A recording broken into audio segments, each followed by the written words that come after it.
이 세상의 마지막이 가까워질 때 과연 어떤 일이 일어날까요? 그때를 어떻게 준비하는 것이 지혜로운 것일까요?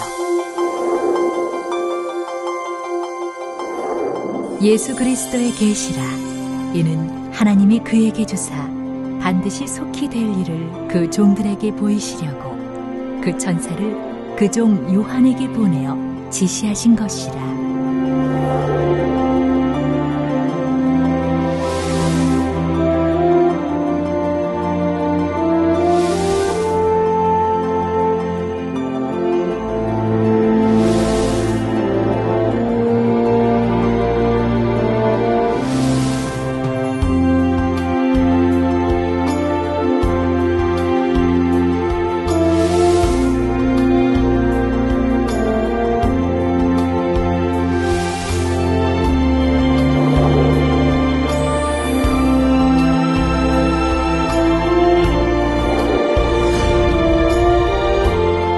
사랑하는 시청자 여러분, 세계적인 부흥사 이재룡 목사의 설교를 통해 아버지 하나님의 마음과 뜻을 깨달아 소망과 기쁨 가운데 힘차게 달려가시길 바랍니다.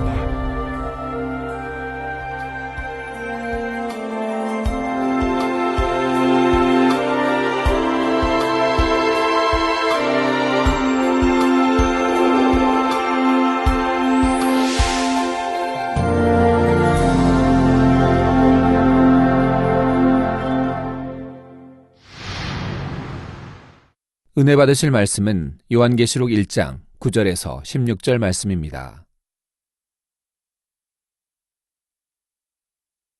나 요한은 너희 형제요 예수의 환난과 나라와 참음에 동참하는 자라. 하나님의 말씀과 예수의 증거를 인하여 밤모라 하는 섬에 있었더니 주의 날에 내가 성령에 감동하여 내 뒤에서 나는 나팔 소리 같은 큰 음성을 들으니 가로되 너 보는 것을 책에 써서 에베소, 서머나, 버가모, 두아디라, 사대, 빌라델비아, 라오디게아 7 교회에 보내라 하시기로. 몸을 돌이켜 나더러 말한 음성을 알아보려고 하여 돌이킬 때에 7 금촛대를 보았는데 촛대 사이에 인자 같은 이가 발에 끌리는 옷을 입고 가슴에 금띠를 띠고 그 머리와 털의 희기가 흰 양털 같고 눈 같으며 그의 눈은 불꽃 같고 그의 발은 풀무에 단련한 빛난 주석 같고 그의 음성은 많은 물소리와 같으며 그 오른손에 7 별이 있고 그 입에서 좌우에 날선 검이 나오고 그 얼굴은 해가 힘있게 비치는 것 같더라.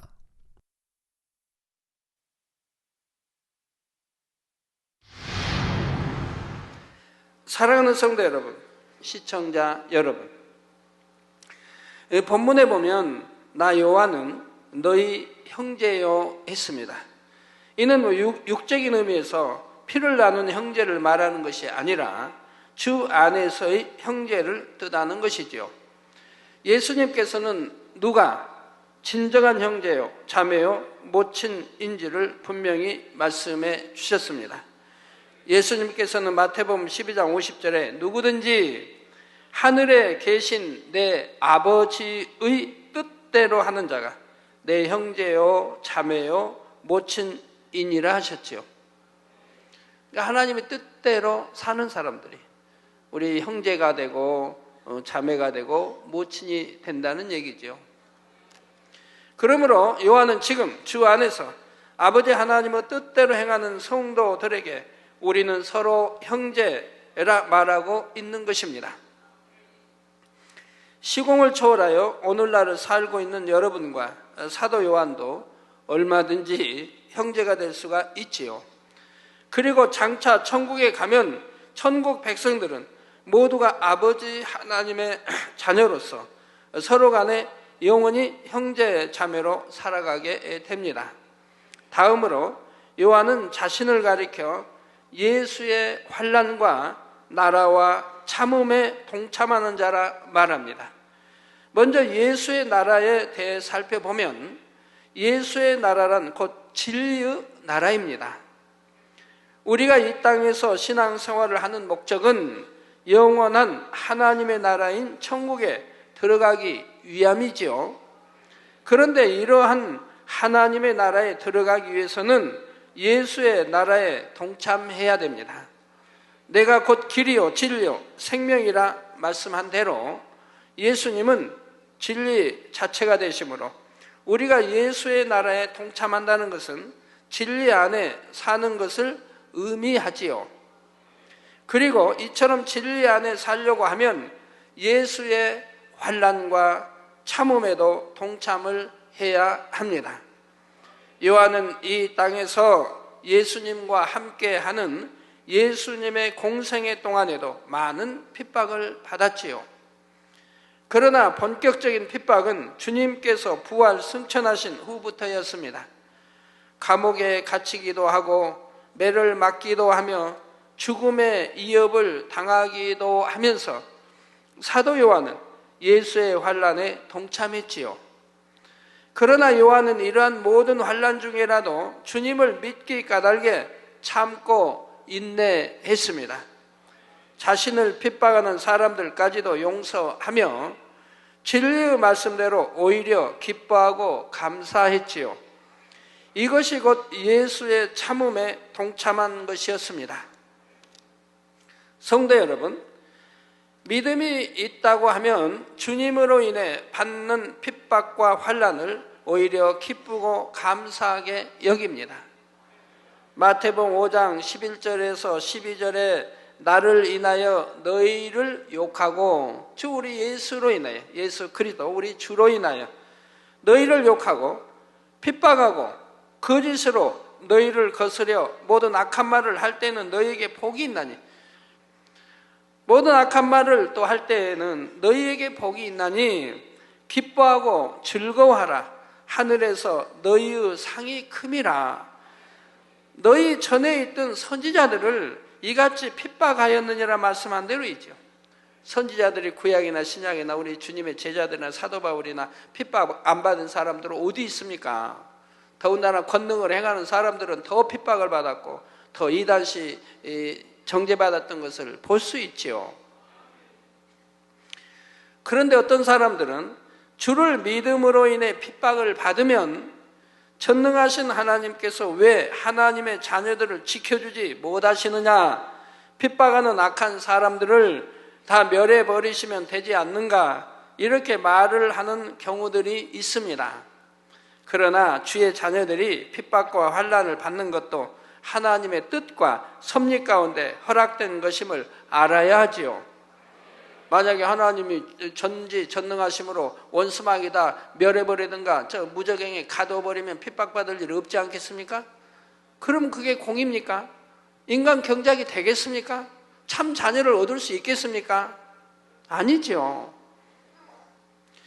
그것을 통해 오히려 복음이 더 널리 전파되고 개개인의 신앙도 성장할 수가 있다는 사실입니다. 부부간에도요, 이제 주로 아내된 분이 먼저 주님 영접하지요.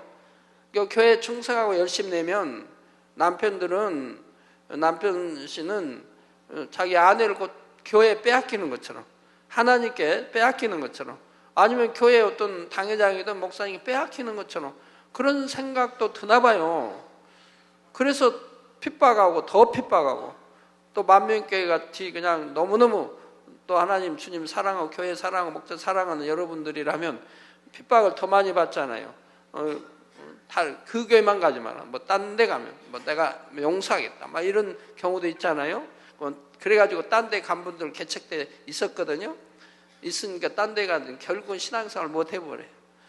그것도 허락이 안 돼요, 난중에는. 결국은 신앙생활 못하는 경우를 덜어보았습니다. 물론 뭐 그런다고 해서 여러분이 떠나고 그런 건 아니지만 떠났다 해도 신앙생활 결국 못하는 거예요.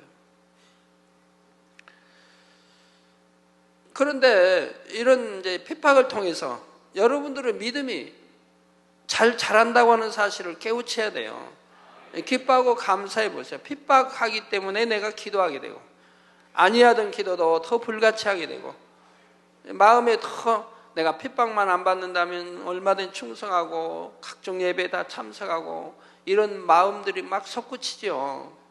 그래서 더 교회 가고 싶고 하나님 사모함이 더 승해지고 핍박을 통해서 핍박 않고 그냥 가만히 있으면은 기도도 안 하고 열심도 안 내고 신앙도 성장하지 못할 것을 핍박을 통해서 더 마음에서 뜨거운 더 열심 더 하나님 사랑하고 더 교회 열심히 충성하고 싶은 마음들이 생겨난다는 것도 여러분 아셔야 됩니다. 그렇지만 그래서 핍박 오래 받아야 되겠습니까? 아니죠. 이런 핍박을 통해서 여러분들이 빨리 성결되면 빨리 영으로 들어가시고 빨리 성결되면 결국은 남편도 복음화되고 핍박하는 사람들도 복음화된다고 하는 사실을 알아야 됩니다. 왜? 하나님이 역사하시기 때문에 또 여러분이 빛 가운데 거하기 때문에 남편과 가족들이 감동함을 입게 되고 그러므로 그 아내의 입술에 나오는 말이 참이라는 이렇게 믿을 수 있는 신뢰되는 이런 아내로 변화되기 때문에 복음화가 되는 거예요. 초대교회 당시에도 그 심한 핍박이 있었기 때문에 결국은 기독교가 로마를 통해 유럽과 전 세계로 전파될 수가 있었지요. 활활 타오르는 장작불은 그것을 헤집으면 헤집을수록 그 불씨가 바람을 타고 더 멀리 퍼지듯이 초대교회도 핍박을 받으면 받을수록 성도 한 사람 한 사람이 불씨가 되어 더 널리 복음을 전파하는 도구가 되었던 것입니다. 교회도 핍박을 받으면 받을수록 점점 더 부흥하는 것을 볼 수가 있지요. 본제단의 지난 역사를 돌아봐도 마찬가지였지요. 만약 본제단이 주변으로부터 어떠한 핍박도 받지 않고 그냥 평안한 길을 걸어왔다면 과연 오늘날처럼 세계를 장대히 이루었겠습니까? 또 핍박을 받지 않았다면 제가 세계로 나갔을까요? 국내용이죠. 국내에 그냥 각종 교계 행사에 열심히 참여해야 되고 순서 맡아야 되고 우리 성도님들 동원해서 참여해야 되고 늘 그랬겠는데 핍박을 통해서 하나님이 나를 세계로 나가도록 이렇게 인도하시지 않았습니까?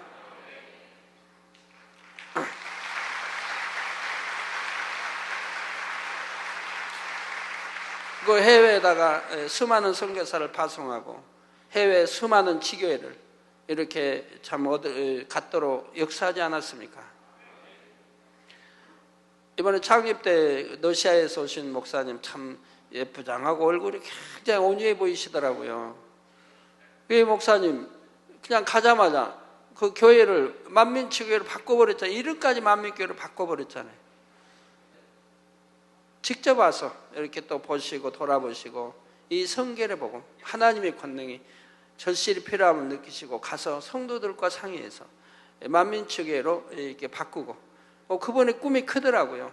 러시아뿐 아니라 주변 많은 나라들의 이 성결의 복음과 이런 복음을 전하고 또 이제 만민 이 신학을 이렇게 만들어서 많은 목회자도 키워내고 이런 꿈을 가지고 계시더라고요. 이처럼 하나님의 권능이 세계 가운데 널리 펼쳐질 수가 있었을까요? 우리는 핍박이 있었기 때문에 더 뜨겁게 기도할 수가 있었고 눈을 세계로 돌려 하나님의 나라를 이처럼 크게 이룰 수가 있었습니다. 또한 우리가 만약 주변의 눈치를 보았다면 영의 세계에 대해서도 전할 수가 없었을 것이고 오늘날과 같이 이렇게 밝히 영의 세계에 대해 알고 체험해 나갈 수도 없었을 것입니다. 핍박을 받고 또는 이단이라 정죄받을 줄 알면서도 타협하지 않냐고 하나님이 이제 말씀해 주신 대로 이 영의 세계를 여러분들에게 알리고 가르쳐 왔기 때문에 오늘날 영의 세계에 대해서 여러분들이 밝히 아는 여러분이 되었고 점점 더 권능으로 점점 더 성결되고 점점 더 하나님 주님을 뜨겁게 사랑하며 천국 백성이 되어가지 않습니까? 여러분들도 함께 능력들을 받아가지 않습니까? 영의 세계가 있고 우리가 영의 세계를 알아야 되는 것인데 오히려 영의 세계를 말하면 믿지 못하고 의심하고 마치 지어대에서 말한 것처럼 그렇게 해서 오히려 이단시하는 걸 보는데 이 영의 세계는 모든 것이 성경 구약신약에 다 기록되어 있는 세계입니다. 그래서 이 세계를 우리가 믿고 펼쳐나갔기 때문에 오늘날 시공간을 초월하여 소경이 눈을 뜨는 것이고 벙어리가 말하는 것이고 기머리가 듣는 것이고 솔직한 기도 하나로 인도 이렇게 듣지 못하는 50년 동안 듣지 못하는 귀가 들리게 되고 또 이제 그 난청 뭐 또 들을 수 없는 귀가 이렇게 또 듣게 되는 거 보지 않습니까? 오늘만 해도 몇 사람이 간증을 해요. 폐암 말기인데 기도 한 번 받고 다 쏟아버리고 깨끗해지고, 암만 해도 3기 말기 몇 사람이 오늘 사택에서부터 시작해서 교회까지 간증들 하세요. 기도 한 번에. 자, 지금은 여러분처럼 그렇게 간절히 이 천국 새 예루살렘을 소망하며 영을 향해, 온 영을 향해 뜨겁게 달려갈 수도 없었을 것이고요. 얼마나 많은 역사를 봅니까?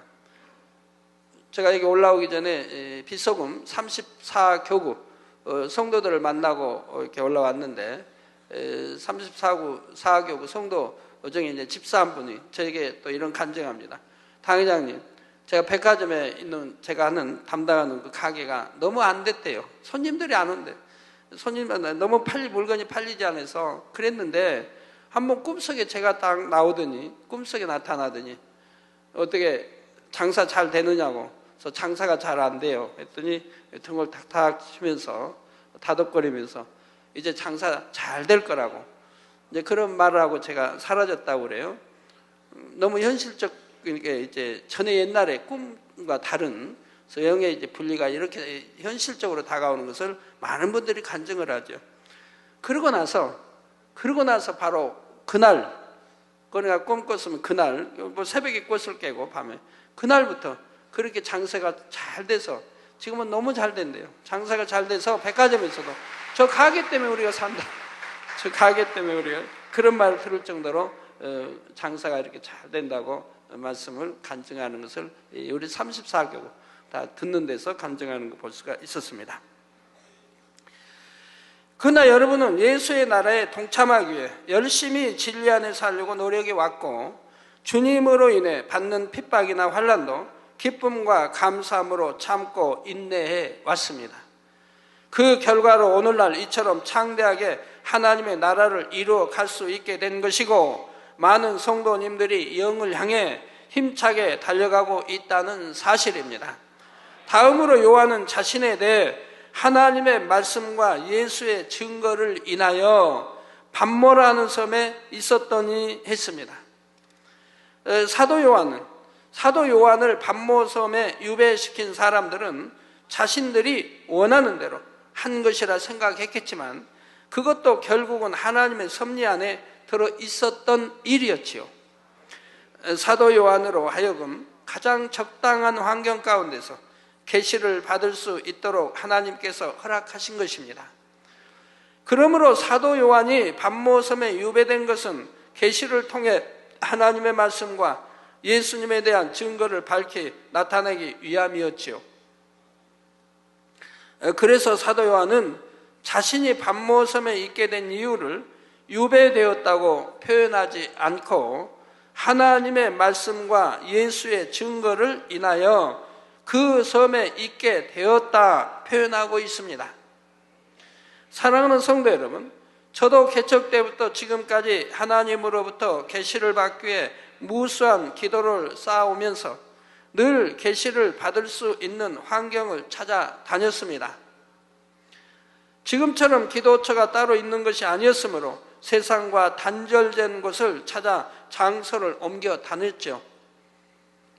그렇기 때문에 어떤 때는 조치원에, 어떤 때는 강원도에,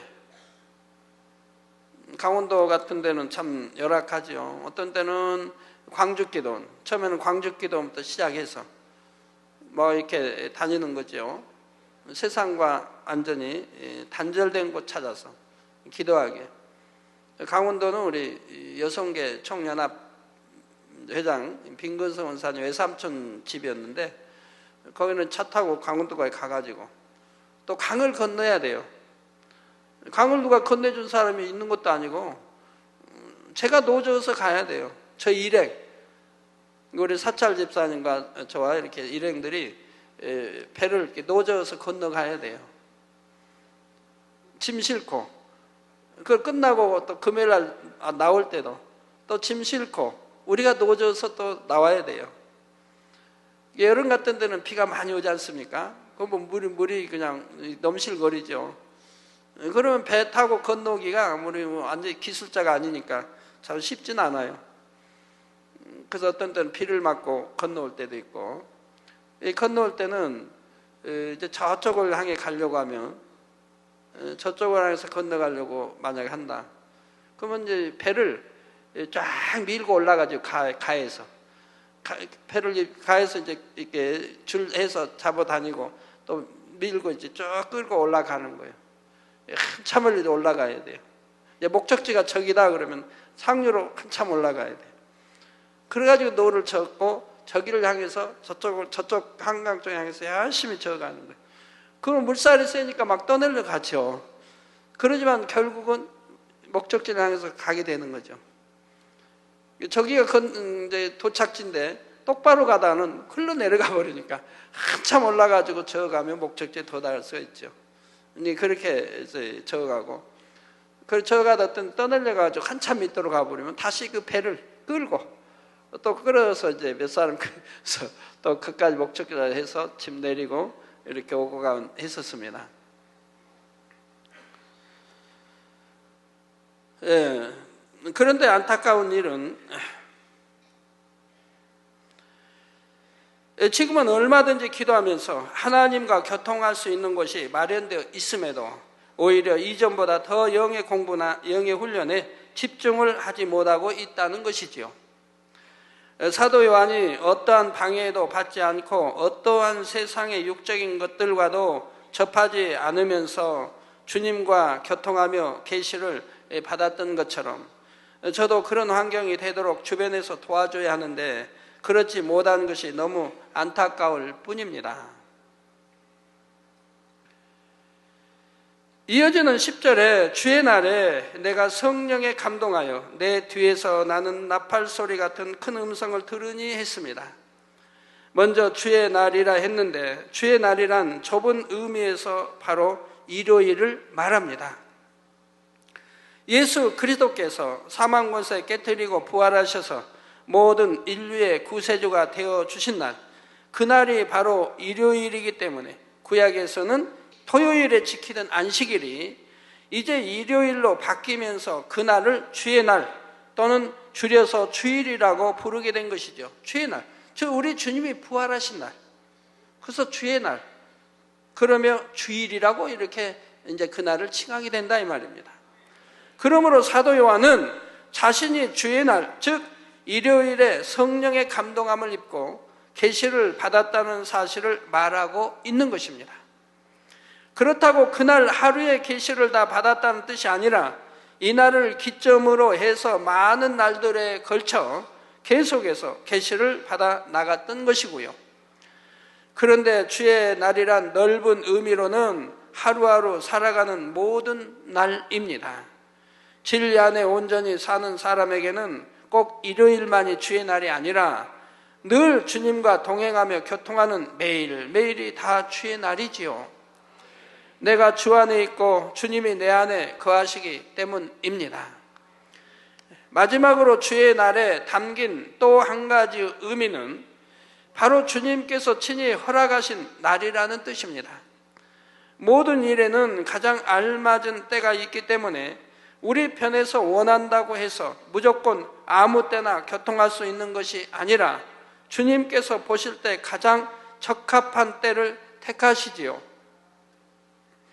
더욱이 사람 편에서도 준비가 되어 있어야 하므로 모든 것을 다 아시는 주님께서는 가장 합당한 시점을 택하시는 것이며 그때가 바로 주의 날이 되는 것입니다.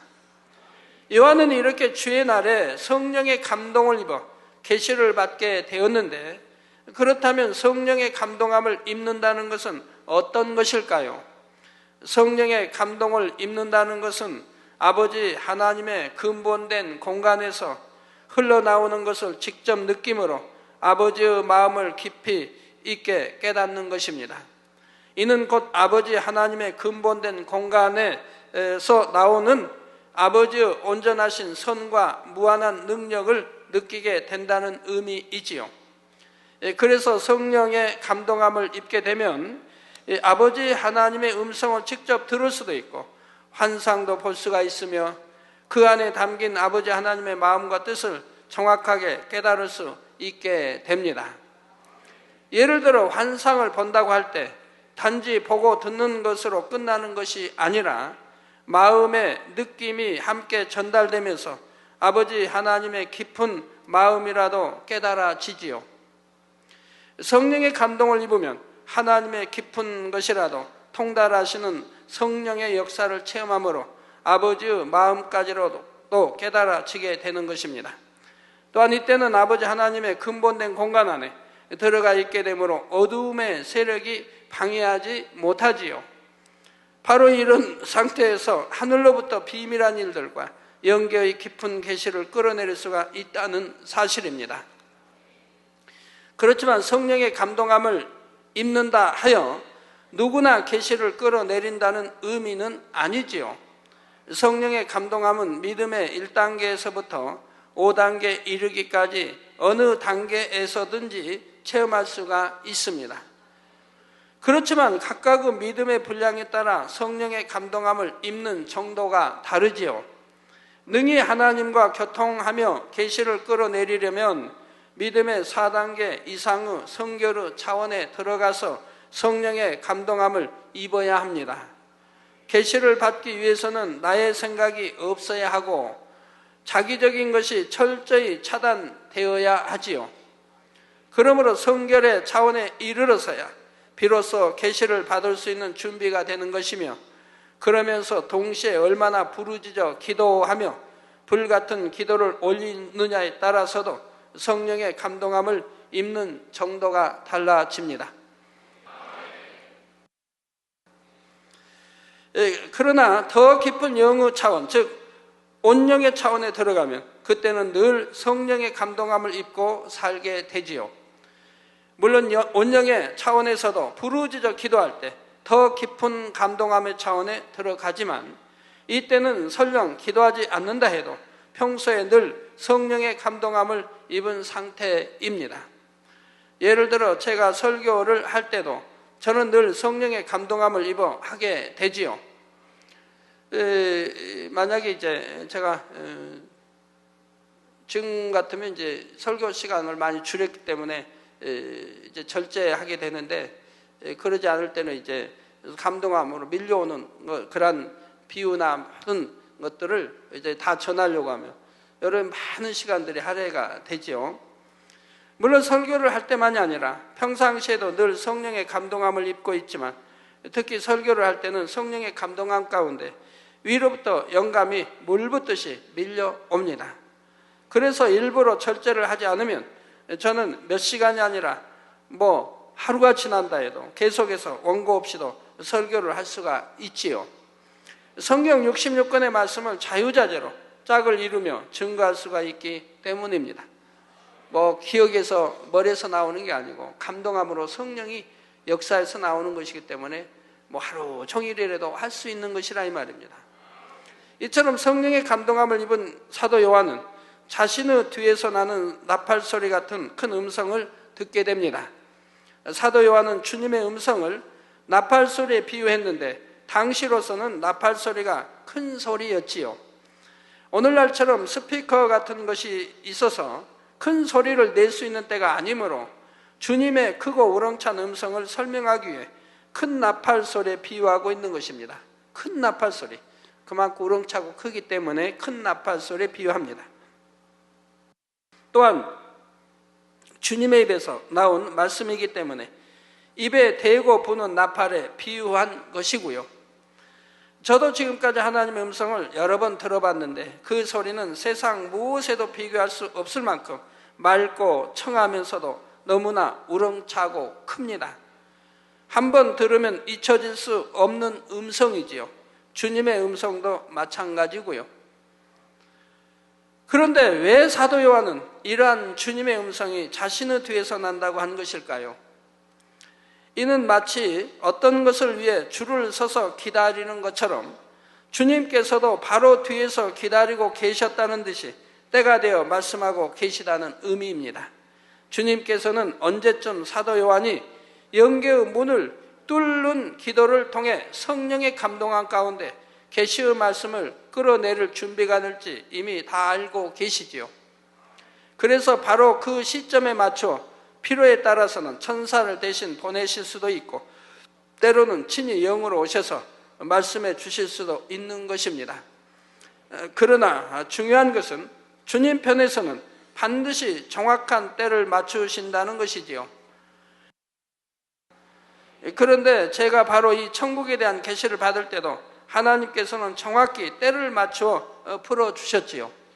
하나님께서는 어느 때 천국에 대한 비밀한 내용들을 계시해 주실지 이미 그 때를 다 아시고 기다리십니다. 그래서 그때 맞춰 저를 준비시키셨지요. 산기도를 마치고 금요 철야와 주일 예배를 위해 내려가야 하는데 에도 하나님께서는 오히려 3일 금식을 명하시며 계속해서 기도를 하라고 하신 것입니다. 제가 강원도에서 기도할 때인데 평시와 같이 이제 일요일 저녁에 출발해서 또 이제 금요일 날 일찍 출발해 와야 되는데 그래야 금요철야 하고 또 주일 쪽 해야 되니까 그래서 이렇게 출발을 하려고 이렇게 오는데 저를 하산하지 못하게 하신다 이 말입니다. 금식을 하라 명하십니다. 그러니까 금요일 날 그 다음 날 토요일이 또 제 생일까지 됐어요. 근데 생일 바로 이제 돼서 금식 들어가라는 거예요. 3일 이제 금식을. 네, 그리고 제가 순종했을 때 마침내 주일부터 시작해서 천국에 대한 비밀한 내용들을 풀어주기 시작하셨지요. 영계의 문을 열고 계시를 받기 위해서는 그만큼 기도의 양도 채워져야 하고 원수 마귀 사단이 송사하지 못하도록 공의 가운데 합당한 준비를 해야 합니다. 그러므로 비밀한 내용을 풀어주시려고 해도 아직 그만한 준비가 안 되었을 때는 그에 합당한 준비를 하게 하신 후에 풀어주시지요. 그런데 사실 지금은 예전과는 전혀 상황이 다릅니다. 예전에는 영계의 문을 한번 열고 계시를 끌어내리려면 그만큼 부르짖는 기도를 쌓으며 준비를 해야 했지만 지금은 그렇지가 않지요. 늘 아버지 하나님과 교통할 수 있는 문이 열려 있어서 제가 언제든지 무엇을 여쭙기만 하면 그 자리에서 즉시로 답을 주십니다. 만약에 세계사에 돌아갈 것, 나라에 돌아갈 것, 교회에 돌아갈 것 무엇을 만약에 여러분이 또 알고자 하고 제가 물어 대답해야 된다고 하면 바로바로 저는 답을 할 수가 있는 것이라 이 말입니다. 그래서 지금도 여러분에게 단에서는 말씀드리지 못하는 많은 계시의 내용들을 매주 받고 있는 것이죠. 이제 11절에 7교회의 이름들이 나옵니다. 가로되 너 보는 것을 책에 써서 에베소, 서머나, 버가모, 두아디라, 사대, 빌라델비아, 라오디게 7교회에 보내라 말씀합니다. 전에도 말씀드렸듯이 여기 나오는 7교회는 단순히 그 당시 소아시아에 있던 7교회만 해당하는 것이 아니라 시공을 초월하여 오늘날까지도 존재하는 모든 교회들을 대표하는 것이라 했지요. 그 당시는 또 교회가 전 세계에 이렇게 세워진 때가 아니고요. 이 땅에 존재하는 수많은 교회들을 각각의 유형별로 나누어 보면 대표적인 7교회에 해당되는 것입니다. 그러므로 7교회에 주시는 말씀은 모든 교회에 적용되는 기준과도 같은 말씀이며 모든 교회들에게 주시는 표대와도 같은 말씀이라는 사실입니다. 또한 7교회에 주시는 말씀은 꼭 교회에만 해당하는 말씀이 아니라 성령께서 성전 삼고 계시는 여러분 개개인에게도 적용되는 말씀이지요. 따라서 7교회에 주시는 말씀을 통해 개인적으로도 자신의 신앙을 점검해 볼 수가 있다는 말입니다. 12절에 몸을 돌이켜 나더러 말한 음성을 알아보려고 하여 돌이킬 때 7 금촛대를 보았는데 했습니다. 요한은 음성이 들리는 쪽을 향해 몸을 돌이켰을 때 거기에서 7 금촛대를 보게 되지요. 그러면 7 금촛대에는 어떤 의미가 있는 것일까요? 금촛대는 주 안에서 믿음으로 세워진 교회를 의미합니다. 주님께서 피 흘려 값주고 사신 교회로서 주님의 몸된 제단을 의미하지요. 여기에 7이라는 것은 완전하다는 의미로서 진정 주의 이름으로 세워진 교회라는 의미입니다. 그렇다면 왜 금촛대가 주 안에서 믿음으로 세워진 교회를 의미하는 것일까요? 금은 변치 않은 믿음을 의미합니다. 그래서 정금 같은 믿음을 가지라고 하는 것이죠. 또 연단하여 정금 같은 믿음을 갖기 위해서 연단을 하시는 것이고요. 또한 촛대는 빛을 발하는 역할을 합니다. 바로 세상의 빛을 밝히는 역할을 하는 것이지요. 그런데 촛대에서 빛을 밝히는 것은 초입니다. 초는 자신을 녹이고 희생하면서 빛을 밝혀주는 역할을 하지요. 그러므로 이러한 초와 같이 자신을 희생하며 세상을 밝히고 진리 가운데 인도하는 역할을 하는 것이 바로 교회인 것입니다. 그런데 촛대에서 발산되는 빛의 밝기가 저마다 다른 것처럼 주 안에서 믿음으로 세워진 교회를 할지라도 각각 그 빛의 밝기가 다르지요. 그러므로 촛대에서 나오는 빛의 밝기는 각각의 교회들이 얼마나 성결되어 주님의 마음을 이루었는가를 나타내는 척도입니다. 그렇다면 촛대에 있는 초는 무엇을 의미할까요? 초는 바로 진리를 의미합니다. 또한 초는 예수 그리스도를 영접하여 진리의 말씀 안에 살아가는 성도를 의미하지요. 마치 초의 밝기도 다 다른 것처럼 성도가 얼마나 진리 안에 살아가느냐에 따라 그 성도의 영적인 빛의 밝기도 다릅니다. 진리를 더 온전히 행하면 행할수록 마치 초가 더 많이 타면서 밝아지는 것처럼 각 사람에게서 나오는 빛도 더 밝아지게 되는 것이지요. 그리고 이러한 성도들이 모인 교회 역시 성도들이 얼마나 진리 안에 살며 빛을 밝히고 있느냐에 따라 교회 전체에서 흘러나오는 빛도 달라집니다. 그러므로 초가 환하게 타고 있는 금촛대는 결국 주 안에서 믿음으로 세워진 교회를 의미하는 동시에 성령께서 성전 삼고 계시는 성도 개개인을 의미하는 것이기도 하지요. 그러나 오늘 본문에서 사도 요한이 본 7 금촛대는 바로 7 교회를 상징적으로 보여주신 것입니다. 이제 13절부터는 사도 요한이 보았던 우리 주님의 모습을 표현하고 있습니다. 물론 사도 요한은 이 땅에서도 주님과 3년 동안을 지내면서 친히 배웠기 때문에 주님의 모습을 잘 아는 사람 중에 한 명이지요. 하지만 사도 요한이 예전에 보았던 주님의 모습은 어디까지나 육을 입고 계신 모습입니다. 그러나 육을 입고 계시던 주님의 모습과 지금 영광 중에 계신 주님의 모습과는 많은 차이가 있다는 사실입니다. 단적인 예로서 예수님께서 죽으셨다가 사흘 만에 부활하셨을 때 제자들은 물론이고 막달라 마리아를 비롯한 여인들도 주님을 알아보지 못했던 것을 알 수가 있지요. 그런데 지금은 그때와는 또 다른 상상할 수 없는 영광 중에 계십니다. 사도 요한은 바로 이러한 주님의 모습을 지금 보면서 설명해 나가는 것이죠. 촛대 사이에 인자 같은 이가 발에 끌리는 옷을 입고 가슴에 금띠를 띠고 그 머리와 털의 희기가 흰 양털 같고 눈 같으며 그의 눈은 불꽃 같고 그의 발은 풀무에 단련한 빛난 주석 같고 그의 음성은 많은 물소리와 같으며 이게 우렁찬 폭포수가 떨어지는 그런 우렁찬 그런 목소리와 같으며 그 오른손에 7 별이 있고 그 입에서 좌우에 낯선 검이 나오고 그 얼굴은 해가 힘있게 비치는 것 같더라 했습니다. 우리 주님의 모습입니다. 그렇다면 이러한 주님의 모습에는 각각 어떤 의미가 담겨 있는 것일까요? 여기에 대해서는 다음 시간에 계속해서 살펴보도록 하겠습니다. 사랑하는 성도 여러분, 만약 하나님께서 이 세상에 있는 모든 교회들을 그 빛의 밝기에 따라 세우신다면 어떨까요? 물론 여기서 빛의 밝기란 육적인 밝음이 아니라 영적인 의미의 밝음, 즉 얼마나 진리 안에 행함으로 영적인 빛이 흘러나오는가를 말합니다. 많은 교회들이 또 주의 종들이 이 계시록을 들어야 할 것입니다. 그래서 7교회를 듣고 내 교회는 7교회에 비춰서 어느 교회에 해당하는가를 듣고 깨우쳐야 할 터인데 참 안타까운 일입니다.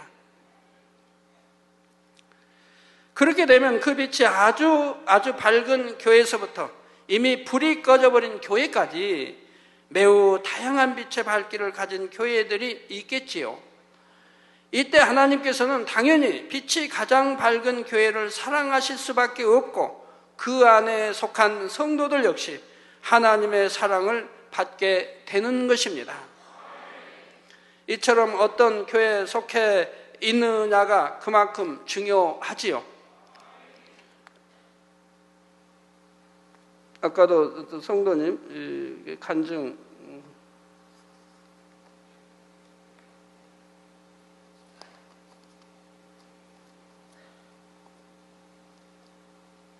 가방 있나?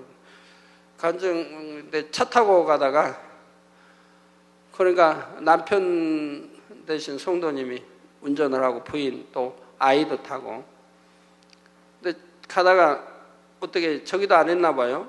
이렇게 안전띠도 안 매고 가다가 앞에서 오는 차와 정면 충돌을 해버린 거예요.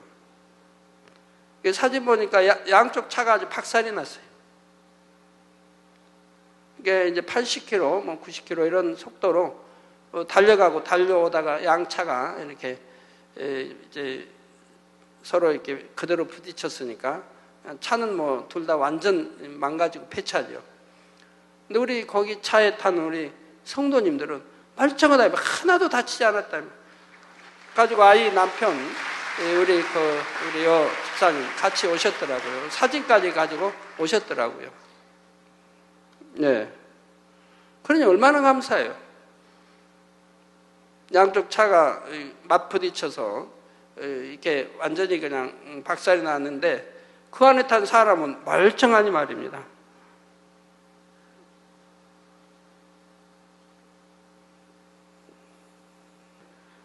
사진에 많이 양쪽에 이렇게 서로 받았으니까 찌그러져 가지고 근데 또 안전띠도 매지 않고 그랬는데도 치킨 받으니까 하나도 다치지 않고 건강한 모습으로 이렇게 나오는 걸 보죠. 우리 하나님의 사랑받으면 얼마나 좋습니까?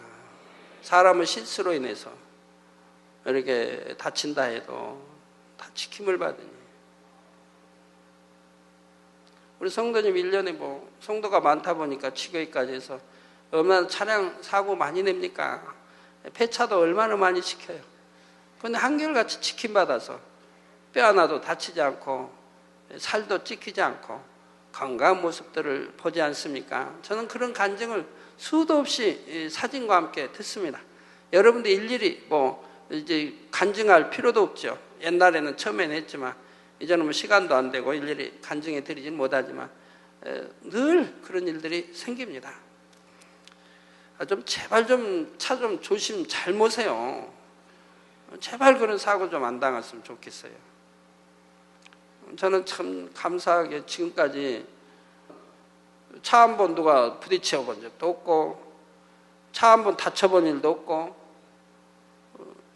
뭐 기사 한 번 난 일도 없고 고장도 안 나고 고장 나도 출발 전에 아니면 도착해서 다 도착을 하면 어찌 그렇게 해서 그렇게 꼭 했지. 그래서 모든 거 지킴 받는 거 볼 수 있고 차 한 번 어디 다른 차와 이렇게 충돌해 본 일도 없고 사고 한 번 내본 일 없고요. 네. 하나님 지켜주셔야 됩니다. 범사에 오늘날 같이 험한 세상 이겨 나가려면 우리 하나님이 다 지켜주셔야 된다 이 말이에요. 그런데 어떤 교회를 만드느냐 하는 것 역시 그에 속한 성도들의 몫이라는 사실입니다. 교회에 속한 성도 한 사람 한 사람이 얼마나 밝은 빛을 발하느냐에 따라 교회 전체에서 흘러나오는 빛의 밝기가 달라지기 때문이지요.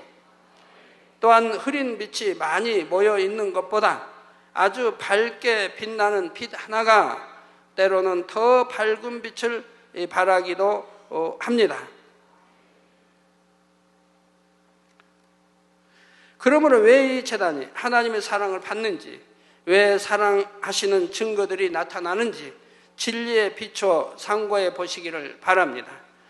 그리고 이 말씀을 듣는 여러분 모두는 정령 진리 안에 살아가는 성도님들이 되시기를 바랍니다. 이제 앞으로 7개를 들어보시면 아시겠지만 하나님이 외면하신 교회들이 참 많이 있습니다. 우리 주님의 이름으로 세워진 교회들이 말씀 안에 살지를 않는다 이 말이에요. 세상과 타협하고 살고 우상과 접하며 살기도 하고요. 절대 우상과는 손잡아도 안 되고 절해도 안 되고 사귀도 안 되는데 그런 것과 교류하고 사귀기도 하고 서로 축복을 건네기도 하고요. 기도불 꺼져버린 교회들이 얼마나 많이 있습니까? 성경은 사도행전의 초대교회는 날마다 성전에 모이기를 힘썼는데 그리고 하나님의 그 권능과 하나님의 놀라 역사들이 나타났는데 그래서 세상 사람들이 오히려 두려워했는데 오늘 날마다 모이기 힘쓰는 교회가 과연 얼마나 어디에 있을까요? 초대교회 때는 더 가난한 때고 더 살기 어려운 때입니다. 더 먹고 살기 어려운 때예요. 그래도 날마다 모이기를 힘썼다 이 말입니다. 오늘날은 그런 데가 어디 있어요? 교회의 기도의 불이 결코 꺼져서는 안 되며 모이기에 힘쓰는 교회들이 되시기 바라고요. 그래서 하나님의 사랑을 받는 성도가 되시고 그러한 성도들이 모임으로 하나님의 사랑받는 교회들이 다 되시기를 주님의 이름으로 축원합니다. 말씀 상고하시면서 통성으로 다 같이 기도하시겠습니다. 할렐루야. 주님 은혜와 사랑에 감사를 드립니다. 아버지 오늘 또 들은 말씀이 믿음이 되고 생명이 되게 축복해 주옵소서. 마음에 잘 양식 삼게 도와주시고 또 앞으로 이제 7교회를 설명할 때 교회들이 참으로 이 말씀을 들을 수 있게 하여 주셔서 내 교회는 하나님이 말씀하시는 어느 교회에 속하는지 어느 교회의 부류에 속하는지를 깨달아 정령이 통해 잡아가고 회개하며 하나님이 사랑하시고 기뻐하시는 교회로 변화될 수 있도록 축복해 주시기 원합니다. 아버지가 두루 역사하여 주옵소서. 우리 주 예수 그리스도의 이름으로 기도하옵나이다. 아멘.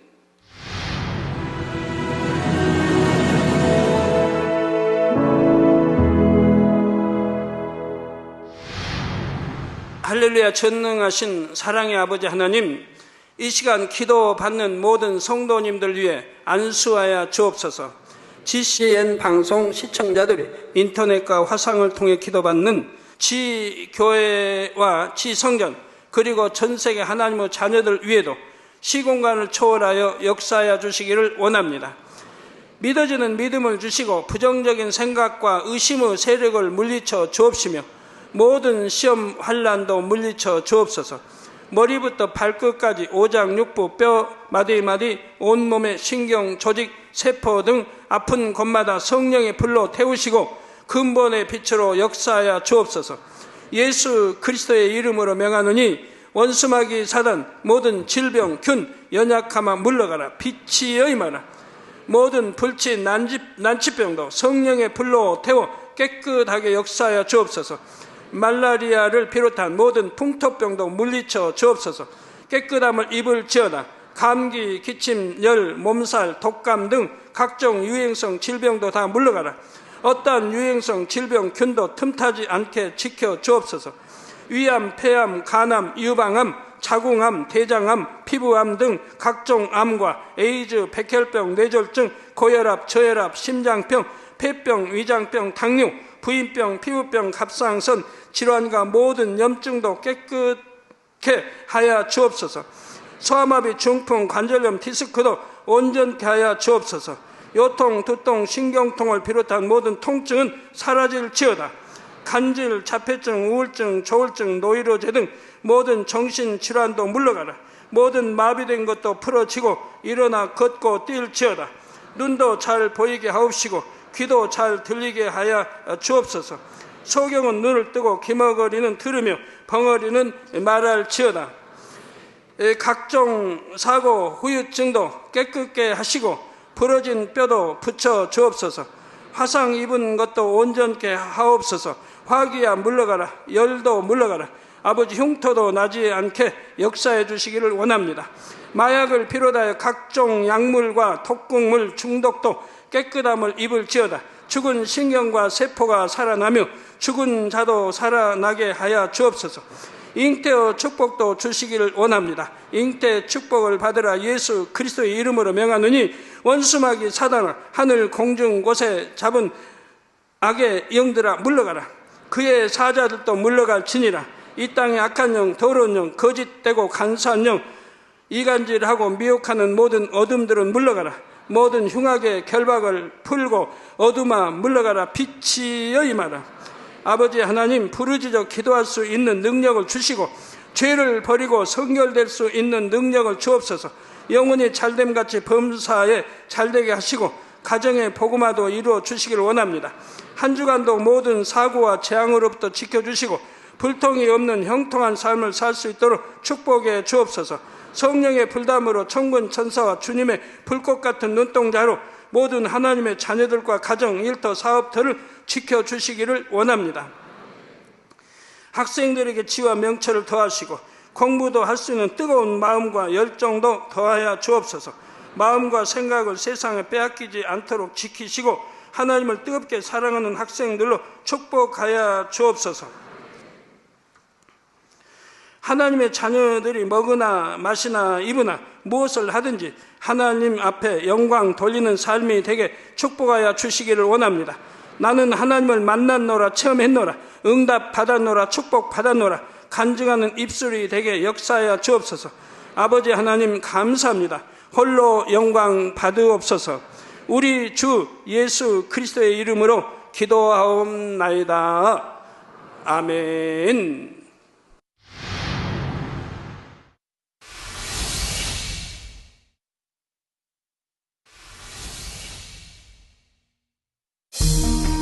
이 세상의 마지막이 가까워질 때 과연 어떤 일이 일어날까요? 그때를 어떻게 준비하는 것이 지혜로운 것일까요? 요한계시록에 그 해답이 담겨 있습니다. 마지막 때를 깨어 준비하며 신부단장할 수 있도록 마지막 때에 속히 되어질 일에 대해 세세히 기록한 요한계시록.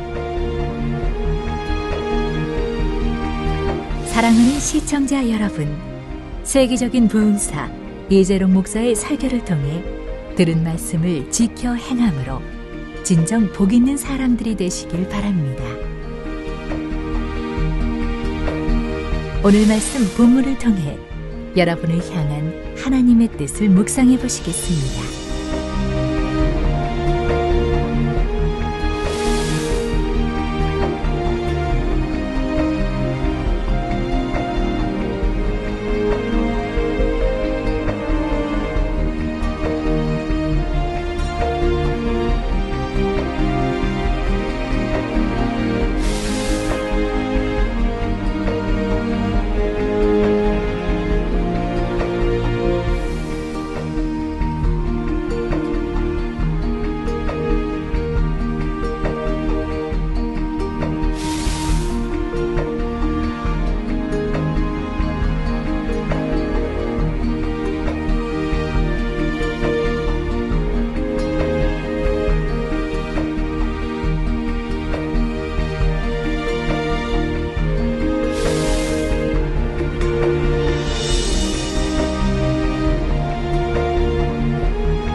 그리고 장차 천국에 가면 천국 백성들은 모두가 아버지 하나님의 자녀로서 서로 간에 영원히 형제 자매로 살아가게 됩니다. 우리가 이 땅에서 신앙생활을 하는 목적은 영원한 하나님의 나라인 천국에 들어가기 위함이지요. 내가 곧 길이요 진리요 생명이라 말씀한 대로 예수님은 진리 자체가 되시므로 우리가 예수의 나라에 동참한다는 것은 진리 안에 사는 것을 의미하지요. 성도 여러분, 믿음이 있다고 하면 주님으로 인해 받는 핍박과 환난을 오히려 기쁘고 감사하게 여깁니다. 초대교회 당시에도 그 심한 핍박이 있었기 때문에 결국은 기독교가 로마를 통해 유럽과 전 세계로 전파될 수가 있었지요. 그러므로 사도 요한이 pat모섬에 유배된 것은 계시를 통해 하나님의 말씀과 예수님에 대한 증거를 밝히 나타내기 위함이었지요. 그런데 주의 날이란 넓은 의미로는 하루하루 살아가는 모든 날입니다. 진리 안에 온전히 사는 사람에게는 꼭 일요일만이 주의 날이 아니라 늘 주님과 동행하며 교통하는 매일매일이 다 주의 날이지요. 성령의 감동을 입는다는 것은 아버지 하나님의 근본된 공간에서 흘러나오는 것을 직접 느낌으로 아버지의 마음을 깊이 있게 깨닫는 것입니다. 능히 하나님과 교통하며 계시를 끌어내리려면 믿음의 4단계 이상의 성결의 차원에 들어가서 성령의 감동함을 입어야 합니다. 영계의 문을 열고 계시를 받기 위해서는 그만큼 기도의 양도 채워져야 하고 원수 마귀 사단이 송사하지 못하도록 공의 가운데 합당한 준비를 해야 합니다. 그러므로 일곱 교회에 주시는 말씀은 모든 교회에 적용되는 기준과도 같은 말씀이며 모든 교회들에게 주시는 표대와도 같은 말씀이라는 사실입니다. 그러므로 촛대에서 나오는 빛의 밝기는 각각의 교회들이 얼마나 성결되어 주님의 마음을 이루었는가를 나타내는 척도입니다.